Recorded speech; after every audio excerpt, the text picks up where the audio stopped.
কুম ওয়ালাইকুম আসসালাম। কেমন আছেন? ভালো আছি। ভাই আপনার নাম কি? হাসিব মিয়া, হাসিব মিয়া। আপনার দেশের বাড়ি কোথায়? শেরপুরে। শেরপুরে। আপনি যশোরে মামুন ইকুইপমেন্ট অ্যান্ড ইঞ্জিনিয়ারিং লিমিটেডে আজকে আসছেন।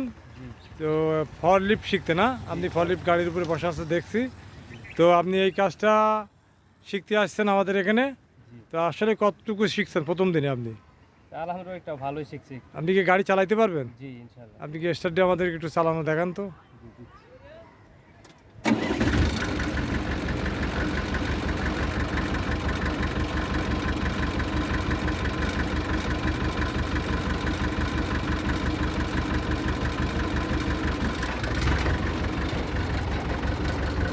আমাদের সামনে হাসিব মিয়া শেরপুর থেকে আসছেন। তো গাড়িটি প্রথম দিনেই স্টার্ট দিয়ে আমরা দেখতে পাচ্ছেন, প্রথম দিন স্টার্ট দিয়ে সে সামনে যাচ্ছে। তো